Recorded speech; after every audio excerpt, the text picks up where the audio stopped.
This is Earl Nightingale. The purpose of this recording is to tell you about and try to condense one of the most amazing books ever written, Think and Grow Rich by Napoleon Hill.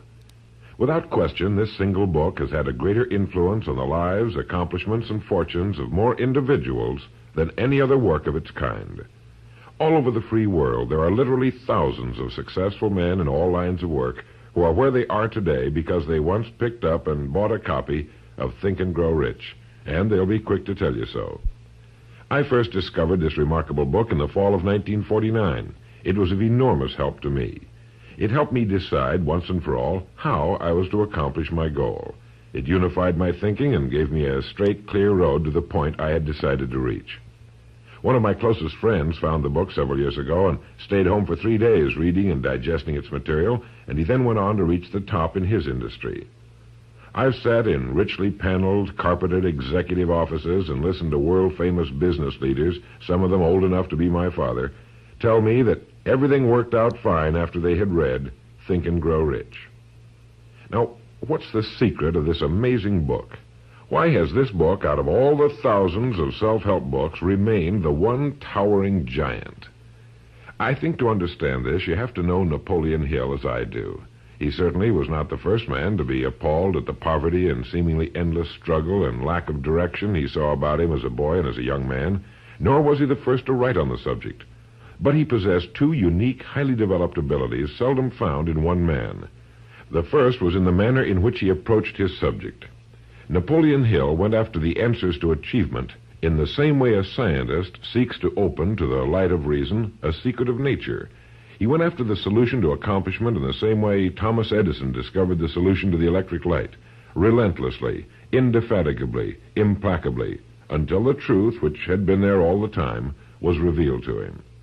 His second important ability was the knack or skill of writing about his findings in such a way that it was instantly understood intellectually, but what is perhaps even more important for this particular subject, understood emotionally as well.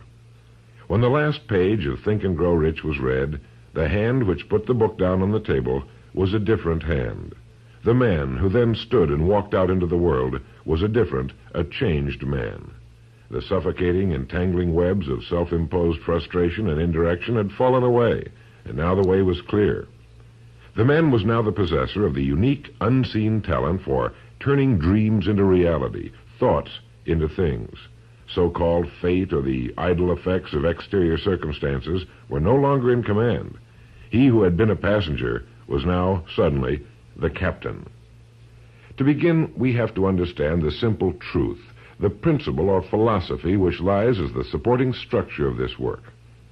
Unless whatever it is you build is based on truth, you will end with the entire structure fallen and scattered about you like the armor of Homer's ancient warriors. It simply cannot stand. It cannot withstand the test of time. The reason Think and Grow Rich has withstood the test of time is because it rests on the broad, clean foundation upon which may also be found every accomplishment of man. The clear, unchallengeable fact that everything begins with an idea. A philosophy based on the fact that riches of every kind begin with the state of mind, that one may start with nothing but thoughts, ideas, and organized plans. Thoughts are things, incredibly powerful things, when mixed with definiteness of purpose, persistence, and a burning desire for their translation into material objects or riches, riches being whatever it is you happen to want. Wise men have been saying this for centuries, and just recently Charles A. Cerami wrote, "The truth is that the human mind is as real an organism as any muscle in the body, but far greater in potential power, and like muscle fiber, it can be strengthened to lead on to unimagined conquests." So this, then, is the truth on which Think and Grow Rich is based. If you know what you want, and if you want it strongly enough to muster the kind of persistence that simply cannot be stopped, you will most certainly achieve it. By controlling your mind, you can control your destiny here on Earth.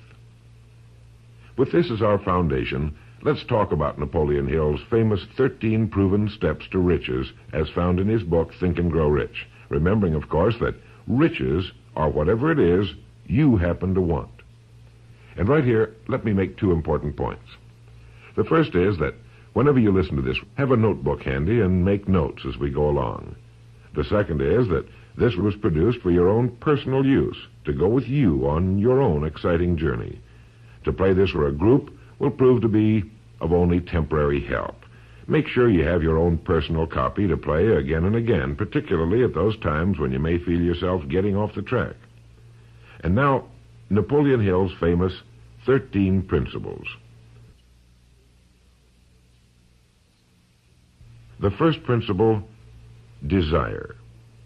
Here is the starting point for all achievement, the first step toward riches. But it's right here that we so often run into a stumbling block. A person will say, I know what I desire, but can I get it? We'll get into this business of doubt later, but once and for all, let's clear up this point. This point of whether or not you can accomplish that which you desire with all your heart. I think it was best expressed by Emerson, who wrote, there is nothing capricious in nature, and the implanting of a desire indicates that its gratification is in the constitution of the creature that feels it. In other words, you would not have the desire unless you were capable of its achievement. Each of us has a built-in governor, and our desires are modified by our abilities and leanings. Whatever it is that you desire with all your heart, understand once and for all that it can and should be yours. In Think and Grow Rich, Napoleon Hill cites example after example of why your burning desire is nothing more than an accurate picture of what you will one day become. So right here, firmly establish in your mind that which you desire more than anything else. For, as Helvetius put it, by annihilating the desires, you annihilate the mind. Every man without passions has within him no principle of action, nor motive to act. A good way to determine whether or not you really have a burning desire is to examine the way you go after it. If you go after that which you think you desire tentatively, timidly, in an attempt to play it safe, you don't have a burning desire at all. You can't get to second base if you keep one foot on first. But if you're willing to burn your bridges behind you and say once and for all, this is it, this is what I will do, and I will never retreat, I'll never go back, then you have the sort of desire that can only end in success. It takes that kind of resolve to be able to keep picking yourself up after the falls you're bound to take.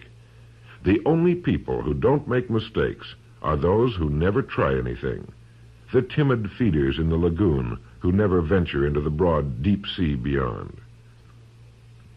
While these principles will work for anything you may want, a more harmonious home life, a more successful career, for our example, let's say your desire happens to be more money, to better care for your family and provide for your future years, to get your share of the prosperity that lies ahead.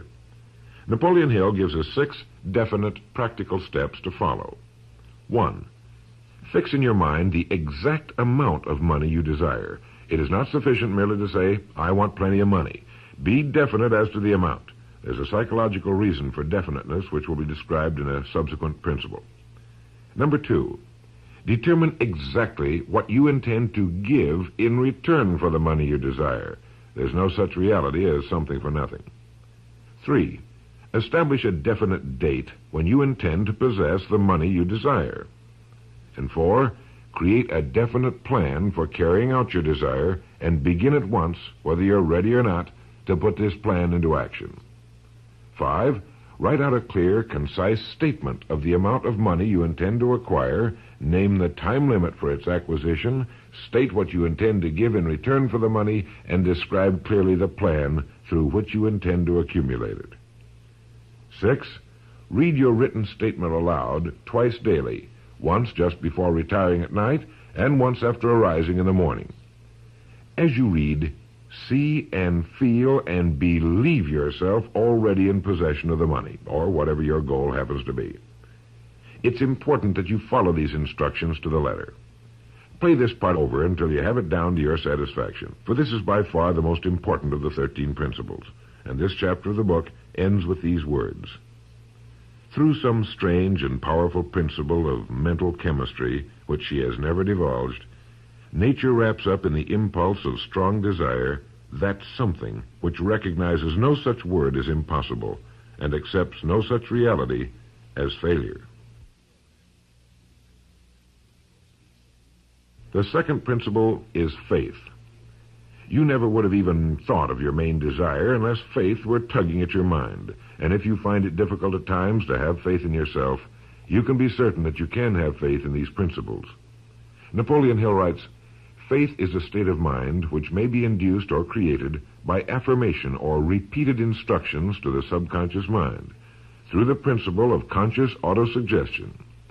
Conscious autosuggestion simply means a suggestion by yourself to yourself, just as an autobiography is a biography written by the person it's about. By getting a mental image of yourself already having accomplished your main desire over and over again, you will muster the faith you need. Faith is vital to accomplishment. The Emperor Napoleon once said, "All the scholastic scaffolding falls as a ruined edifice before one single word, faith." Pascal said, "Faith affirms many things respecting which the senses are silent, but nothing which they deny. It is superior to their testimony, but never opposed to it." Goethe said, "Epochs of faith are epochs of fruitfulness, but epochs of unbelief, however glittering, are barren of all permanent good." And as Schlegel put it, "In actual life, every great enterprise begins with and takes its first forward step in faith." Have faith that you can accomplish that which you seek, for you would never have decided upon it unless it was meant for you to accomplish. In his chapter on faith, Napoleon Hill gives us a self-confidence formula. First, I know that I have the ability to achieve the object of my definite purpose in life, therefore I demand of myself persistent, continuous action toward its attainment, and I here and now promise to render such action. Second, I realize the dominant thoughts of my mind will eventually reproduce themselves in outward physical action and gradually transform themselves into physical reality. Therefore, I will concentrate my thoughts for 30 minutes daily upon the task of thinking of the person I intend to become, thereby creating in my mind a clear mental picture of that person.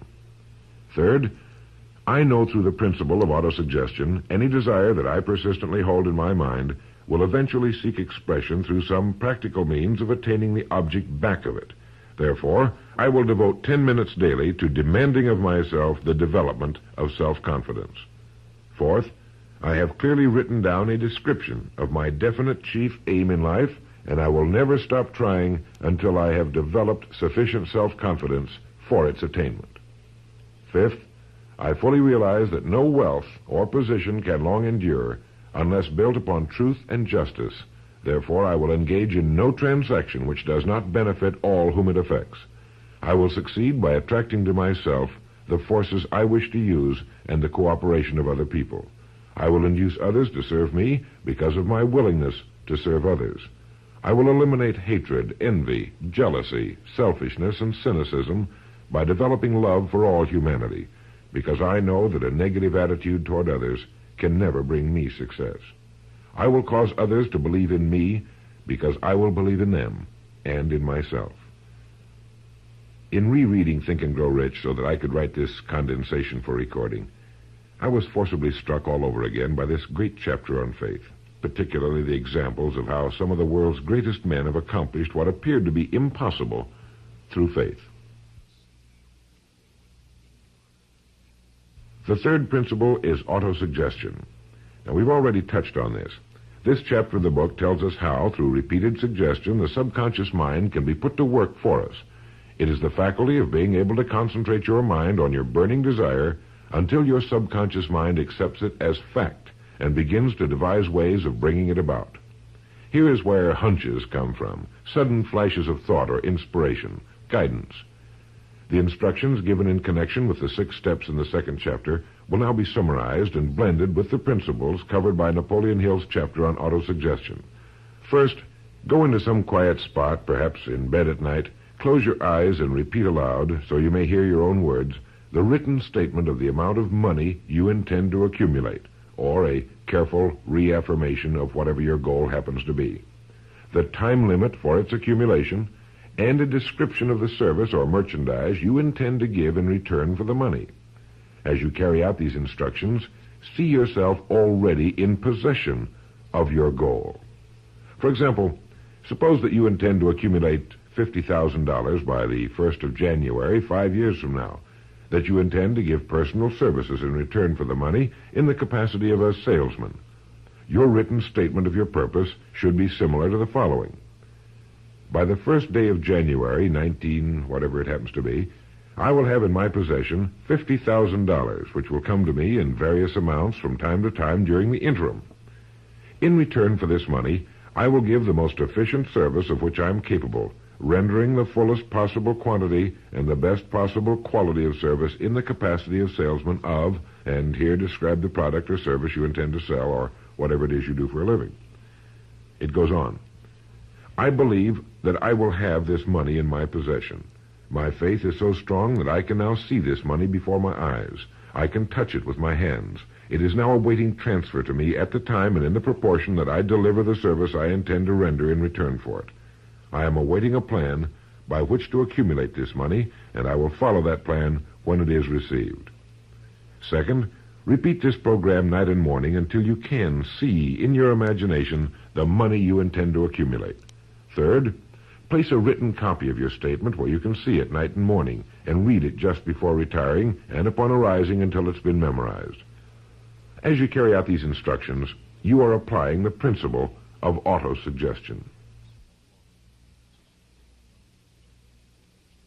The fourth principle is specialized knowledge. It is here that I think Napoleon Hill makes a very important point. Knowledge is power only to the extent that it is organized into a definite plan of action and directed to a definite end. To quote from the book, before you can be sure of your ability to transmute desire into its monetary equivalent, you will require specialized knowledge of the service, merchandise, or profession which you intend to offer in return for fortune. Perhaps you may need much more specialized knowledge than you have the ability or the inclination to acquire. And if this should be true, you may bridge your weakness through the aid of your mastermind group. More on this later, but for now realize that you must learn all you can about your specialty. Set aside a definite time every day for learning more about what it is you do for a living. Take the courses that are offered on your subject and associate with men who know your business well. The fifth principle is imagination. The imagination is literally the workshop wherein are fashioned all plans created by man. The impulse, the desire, is given shape, form, and action through the aid of the imaginative faculty of the mind. It has been said that man can create anything he can imagine. As Napoleon Hill says and teaches, whatever the mind of man can conceive and believe, it can achieve. Man's only limitation within reason lies in his development and use of his imagination and subsequent motivation to action. The great leaders of business, industry, finance, and the great artists, musicians, poets, and writers became great because they developed the power of self-motivation. Incidentally, one of the best books ever put together on this subject, if not the greatest, is Success Through Positive Mental Attitude by Napoleon Hill and W. Clement Stone. I suggest you get a copy from your bookstore at your earliest convenience. As you go about your daily work, think constantly of ways in which it could be done better, more efficiently. Think of the changes that are inevitable. Can they be made now? And if you feel limited, remember the words of the late Frank Lloyd Wright. He said, "The human race built most nobly when limitations were greatest, and therefore when most was required of imagination in order to build it all. Limitations seem to have always been the best friends of architecture." As you build your future from this point onward, don't concern yourself with limitations, but remember that they may be your best friends, since they require imagination if we're to rise above them. And as Beecher said, the soul without imagination is what an observatory would be without a telescope.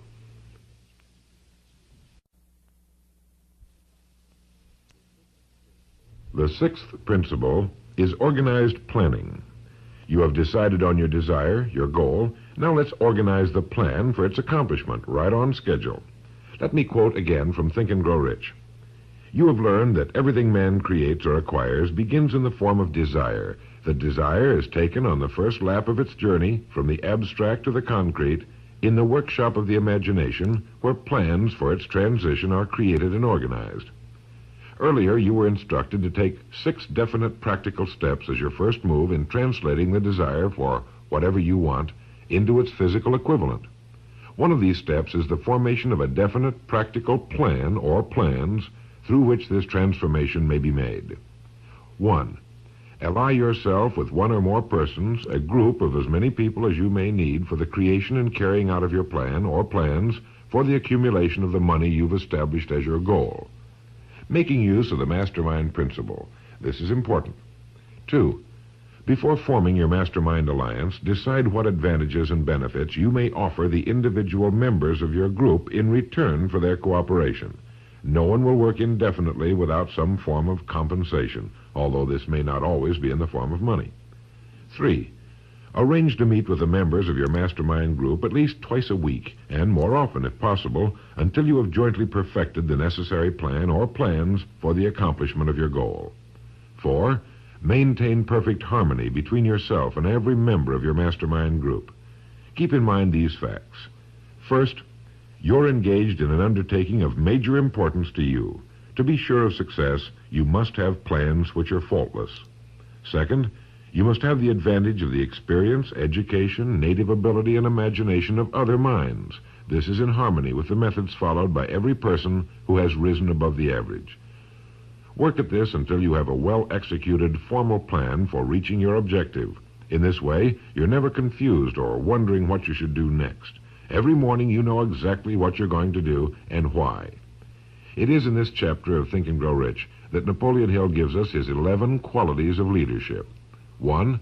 Unwavering courage. 2. Self-control. 3. A keen sense of justice. 4. Definiteness of decision. 5. Definiteness of plans. 6. The habit of doing more than paid for. 7. A pleasing personality. 8. Sympathy and understanding. 9. Mastery of detail. 10. Willingness to assume full responsibility. And 11. Cooperation. The chapter on organized planning is one of the largest and most important in the book. It goes without saying that a man without a plan to follow is like a ship without a course. No place to go, with disaster a probability. The 7th principle, decision. The mastery of procrastination. To quote, accurate analysis of over 25,000 men and women who had experienced failure disclosed the fact that lack of decision was near the head of the list of the 30 major causes of failure. This is no mere statement of a theory, it is a fact. Procrastination, the opposite of decision, is a common enemy which every man must conquer. Analysis of several hundred people who had accumulated fortunes well beyond the $1 million mark disclosed the fact that every one of them had the habit of reaching decisions promptly and of changing these decisions slowly if and when they were changed. People who fail to accumulate money, without exception, have the habit of reaching decisions, if at all, very slowly, and of changing these decisions quickly and often. A definite objective makes reaching prompt decisions that much easier. Napoleon Hill gives many examples, one of which is the case of Henry Ford. One of Henry Ford's most outstanding qualities was his habit of reaching decisions quickly and definitely and changing them slowly. This quality was so pronounced in the late Mr. Ford that it earned for him the reputation of being obstinate. It was this quality which prompted Mr. Ford to continue to manufacture his famous Model T, the world's ugliest, but for the time, most practical car, when all of his advisors and many of the purchasers of the car were urging him to change it. Perhaps he delayed too long in making the change, but the other side of the story is that his firmness of decision yielded a huge fortune before the change in model became necessary, and the company is certainly none the worse for it today. When you make up your mind, stay with it. The majority of people who fail to make the grade are generally easily influenced by the opinions of others, easily swayed. They permit the newspapers and the gossiping neighbors to do their thinking for them. Opinions are the cheapest commodities on earth. Keep your own counsel when you begin to put into practice the principles we're describing here. By reaching your own decisions and following them, take no one into your confidence except the members of your mastermind group, and be very careful in your selection of this group, that you choose only those who will be in complete sympathy and harmony with your purpose. Close friends and relatives, while not meaning to do so, often handicap one through opinions and sometimes through ridicule. Thousands of men and women carry inferiority complexes with them all through life because some well-meaning but ignorant person destroyed their confidence through opinions or ridicule. If a decision is worth anything at all, it's worth sticking to until it's been completely worked. The eighth principle, persistence. Napoleon Hill defines persistence as the power of will. Willpower and desire, when properly combined, make an irresistible pair. Persistence to an individual is what carbon is to steel. In uncounted thousands of cases, persistence has stood as the difference between success and failure. It is this quality more than any other that keeps the majority from great accomplishment. They'll try a thing, but as soon as the going gets tough, they fold. Experience with thousands of people has proved that lack of persistence is a weakness common to the majority of men. It is a weakness which may be overcome by effort. If you're to accomplish the desire you've set for yourself, you must form the habit of persistence. Things will get dark. It will seem as though there's no longer any reason to continue. Everything in you will tell you to give up, to quit trying. And it's right here that the men are separated from the boys. It's right here that if you'll go that extra mile and keep going, that the skies will clear, and you'll begin to see the first signs of the abundance that is to be yours because you had the courage to persist. With persistence will come success. Persistence is a state of mind. Therefore, it can be cultivated. Like all states of mind, persistence is based upon definite causes, among them these. 1, definiteness of purpose, knowing what you want. 2, desire. 3, self-reliance. 4, definiteness of plans. 5, accurate knowledge, knowing that your plan is sound. 6, cooperation. Sympathy, understanding, and harmonious cooperation with others tend to develop persistence. 7, willpower. 8, habit.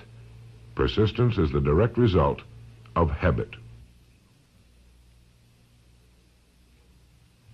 The ninth principle, power of the mastermind. It is in this section that Napoleon Hill describes the importance of forming a group of individuals sympathetic to your desire. They may be individuals with similar plans. A mastermind group can be made up of 2 or more individuals. No 2 minds ever come together without thereby creating a third invisible, intangible force, which may be likened to a third mind. You may have noticed many times that by discussing something with another individual, you suddenly get good ideas as a result of this association. Ideas you would not have gotten without this association. The same thing happens to the other person. A lot of good ideas have been born in individual minds as a result of having met in committee. Associating with your mastermind group is not meant as a means of letting others do your thinking for you. Far from it. It is to stimulate your own thinking through the association with other minds. No one knows everything. The more sympathetic minds you get together, and by sympathetic I mean working for a common purpose, the more related information is going to be available, and great ideas are a combination of related information. So pick the member or members of your mastermind group with care. Make sure they're people you respect and who are hard-working and conscientious. You'll have a lot of fun, and you'll all reach your goals just that much sooner. The 10th principle could be called enthusiasm. That is, the enthusiasm that comes from the channeling of all bodily drives into positive, worthwhile outlets. The 11th principle has to do with the subconscious mind. The subconscious mind consists of a field of consciousness in which every impulse of thought that reaches the objective mind through any of the 5 senses is classified and recorded, and from which thoughts may be recalled or withdrawn as letters may be taken from a filing cabinet. It receives and files sense impressions or thoughts, regardless of their nature. You may voluntarily plant in your subconscious mind any plan, thought, or purpose which you desire to translate into its physical or monetary equivalent. The subconscious acts first on the dominating desires which have been mixed with emotional feeling, such as faith. Your subconscious mind works night and day. Through a method of procedure unknown to man, the subconscious mind draws upon the forces of infinite intelligence for the power with which it voluntarily transmutes one's desires into their physical equivalent, making use always of the most practical media by which this end may be accomplished. You cannot entirely control your subconscious mind, but you can voluntarily hand over to it any plan, desire, or purpose which you wish transformed into concrete form. No one knows very much about what we call the subconscious or unconscious mind. We do know that it is incalculably powerful and can solve our problems if we go about using it the right way. And the best way is to hold in your conscious mind as often as possible a clear picture of yourself already having accomplished your goal. You know what you want, define it clearly, and then project it on the motion picture screen of your mind. Hold it. See yourself doing the things and having the things you'll have when your objective will have been reached. Do this as often as possible as you go about your daily work, and particularly at night, just before you go to sleep, and the first thing upon arising. As you do this, your subconscious will begin to lead you in the most logical ways toward your objective. Don't fight it. Follow your sudden hunches, the ideas that come into your mind, knowing that it's your subconscious trying to get through to your conscious mind. If you'll keep at this, you'll be amazed and delighted by the wonderful ideas that just seem to come from nowhere. In the next principle, we'll talk some more about this sixth sense that seems to control the lives of the great men and women, but it comes from a systematic triggering of the subconscious mind. The lives of the great men and women, which seem miraculous to the average person, are nothing more than the fulfillment of their burning desires through the power of their subconscious minds. Time means nothing to your subconscious. A man could work steadily at his job for 40 years and not accomplish as much as is possible in 3 or 4 years through the proper working of this principle. Your subconscious mind cannot remain idle. If you fail to plant desires in your subconscious mind, it will feed upon the thoughts which reach it as a result of your neglect. Remember that you're living daily in the midst of all manner of thought impulses which are reaching your subconscious mind without your knowledge. Some of these impulses are negative, some are positive. You are now engaged in trying to help shut off the flow of negative impulses and to aid in voluntarily influencing your subconscious mind through positive impulses of desire. When you achieve this, you will possess the key which unlocks the door to your subconscious mind.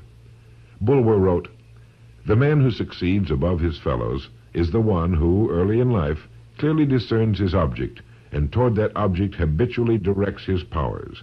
Even genius itself is but fine observation strengthened by fixity of purpose. Every man who observes vigilantly and resolves steadfastly grows unconsciously into genius." The key word there is unconsciously. Know what you want. Decide once and for all that it will be yours. Remain steadfast on course, propelled by faith, and your subconscious or unconscious mind will do the rest. The 12th principle, as outlined in Think and Grow Rich by Napoleon Hill, has to do with the brain. If you had access to all the wealth in the world and took a penny, you would be doing exactly what you very probably have been doing in the use of your brain. Nothing in the world is more pitiful than the misunderstanding by the average person of the power of his brain and the minds to which it is connected, the conscious and the subconscious. You own in your brain the most marvelous, miraculous, inconceivably powerful force the world has ever known. Take, for example, the fact that the number of lines which connect the brain cells with one another equal the figure 1 followed by 15 million ciphers. It has been determined that there are from 10 to 14 billion cells in the average human cerebral cortex. It is inconceivable that such a network of intricate machinery should be in existence for the sole purpose of carrying on the physical functions incidental to growth and maintenance of the physical body. This is the mechanism that has given us the supersonic airplane, our deep rocket probes into outer space, the sciences, the arts, all that we know and use today and will use tomorrow, have hatched from this small gray mass each of us carries around. Can you doubt, even for a moment, that it can bring you and yours everything you want here on Earth? Of course it can. If you will recognize your power as an individual and stop acting like those who have never even thought about it. Give it the job you've decided to accomplish and watch it handle it. The 13th and final principle is called the 6th sense. The sixth sense can be described as the sense through which infinite intelligence may and will communicate voluntarily without any effort from or demands by the individual. This principle is the apex of the philosophy. It can be assimilated, understood, and applied only by first mastering the other 12 principles. The sixth sense is that portion of the subconscious mind which has been referred to as the creative imagination. It has also been referred to as the receiving set, through which ideas, plans, and thoughts flash into the mind. The flashes are sometimes called hunches or inspirations. The sixth sense defies description. It cannot be described to a person who has not mastered the other principles of this philosophy, because such a person has no knowledge and no experience with which the sixth sense may be compared. The sixth sense is not something that one can take off and put on at will. Ability to use this great power comes slowly through application of the other principles we've outlined. Many individuals come into a workable knowledge of the sixth sense even before the age of 40, but more often the knowledge is not available until one is well past 50, and this for the reason that the spiritual forces with which the sixth sense is so closely related do not mature and become usable generally except through years of meditation, self-examination, and serious thought. But begin to develop it now by applying the principles we've talked about here. Remember this: man can create nothing which he does not first conceive in the form of an impulse of thought. Man's thought impulses begin immediately to translate themselves into their physical equivalent, whether those thoughts are voluntary or involuntary. Keep fear out of your mind by concentrating on the mental picture of your goal, your greatest desire. Now, I want to mention that Think and Grow Rich as a book carries more endorsements by great men who knew of its truth than any other book of its kind ever written. I'll touch on only a few. All of these great men actually endorsed Napoleon Hill's principles. Former President of the United States William Howard Taft. F.W. Woolworth wrote that he had built his great chain of stores by applying many of these principles. Robert Dollar, who built the great Dollar steamship line, wrote, "If I had had this philosophy 50 years ago, I suppose I could have accomplished all that I've done in less than half the time. I sincerely hope the world will discover and reward you."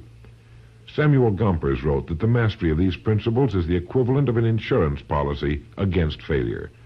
President Woodrow Wilson.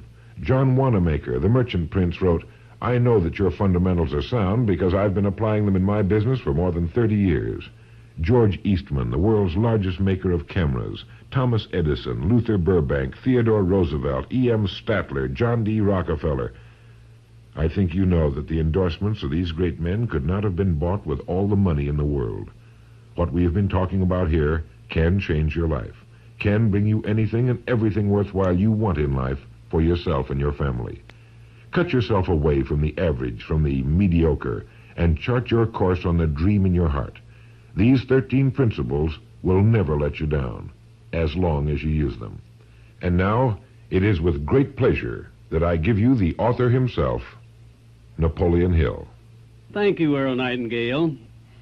And now, may I reach out across the space and the time which separate us and offer you a hand of friendship and a sincere prayer that you will be blessed with a richer and a fuller life because of this message. Your big opportunity may be right where you are now. Follow these instructions faithfully, and it will reveal itself to you. This is Napoleon Hill saying, don't search for opportunity in the distance, but recognize it and embrace it right where you are.